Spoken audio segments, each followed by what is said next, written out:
হালুম, কিরে, তুই কি মনে করে আমার কাছে আসলি? বাঘ মামা, একটা জরুরি বিষয়ে আপনার কাছে আসা হলো। হ্যাঁ, এবার বল, কি বিষয়ে আসলি আমার কাছে? বাঘ মামা, আমি শিকারে যাব, সেজন্য আপনার কাছে এসেছি। আপনি আমার দুইটা বাচ্চাকে দেখে শুনে রাখবেন।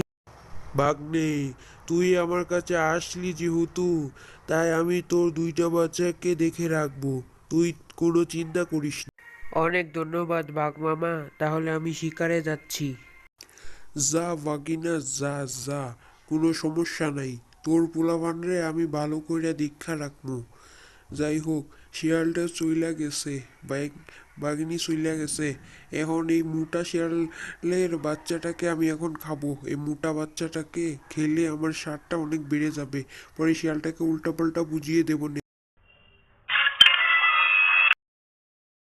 তারপর বাঘটি শিয়ালের মোটা ছানাটিকে খেয়ে ফেললো।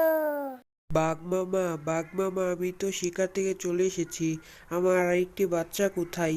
আল্লাহ, তুই এগুলো কি কস? তুই এগুলো অযোগ্য কথা কেন কস? তোর ফুলা তো তুই যখন শিকার করতে গেছিস, তোর সাথে পিছনে পিছন করে চলে গেছে। আমি তো মনে করছি তুই তোর পুলারে নিয়ে চলে গেছস শিকার করতে, শিকার শিখাইতে। আপনি যখন আমার ছেলেরে আমার পিছে পিছে যাইতে দেখছেন, তখন আমার ছেলেরে আপনি দেখে শুনে রাখলেন না কে? এ রে, তুই কি কস? আমি তো তখন মনে করছি তোর পিছে পিছে গেছে, তুই শিকারি শিখাইবি, তাই তো আমি দেখে রাখছিলাম না। বাঘ মামা, তাইলে যাই। আমার ছেলে যেহেতু আমার পিছে পিছে গেছে, আমি তো দেখি নাই। আমি আমার ছেলেরে অনেক খুঁজবো। যদি না পাই তাইলে কিন্তু আপনার খবর আছে। তারপর সেই শিয়ালটি তার বাচ্চাকে খুঁজতে লাগলো। অনেকদিন খোঁজার পরও পেল না। তারপর সে কাঁদতে লাগলো, আর তার একজন ছাগল বন্ধুর সাথে দেখা হলো। মে মে এই যে শিয়াল বন্ধু, তুমি মন খারাপ করে কাঁদতেছো কেন? আর বলো না বন্ধু, আমার বাচ্চাটাকে দেখাশোনা করার জন্য বাঘের কাছে নিয়ে গেছিলাম। আমি শিকার করতে যাব। বাঘ বলেছে আমার পিছে পিছে বলে আমার ছানা গেছে। এখন তো আমার ছানাকে খুঁজেও পাচ্ছি না। মে আমি তো দেখেছি বাঘটা একটা শিয়ালের বাচ্চাকে খেলো। ওটা যে তোমার বাচ্চা ওটা তো জানতাম না। ওই পাজি বাঘটা তোমার বাচ্চাকেই খেয়ে ফেলেছে। ছাগল বন্ধু, তাহলে আমি কি করব?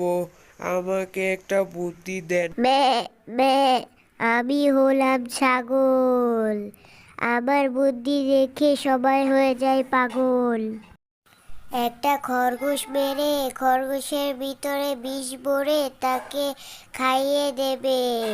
আচ্ছা ঠিক আছে ছাগল বন্ধু, আমি ওকে একটা খরগোশের ভিতরে বিষ মিশিয়ে ওকে খাইয়ে পেচাং করে দেব। তারপর সেই শিয়ালটি একটি খরগোশ শিকার করে, আর খরগোশের ভিতর বিষ দিয়ে বাঘের কাছে নিয়ে যায়।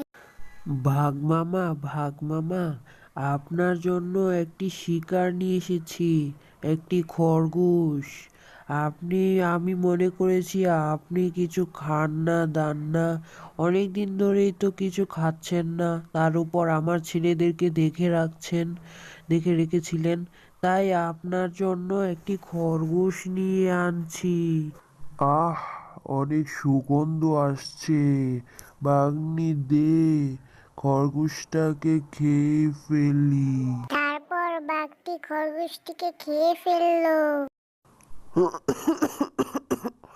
বাগ্নি, তুই আমাকে এটা কি খাওয়ালি? হালুম হালুম। বুঝো ঠেলা, আমার ছেলেকে খেয়েছিলি না?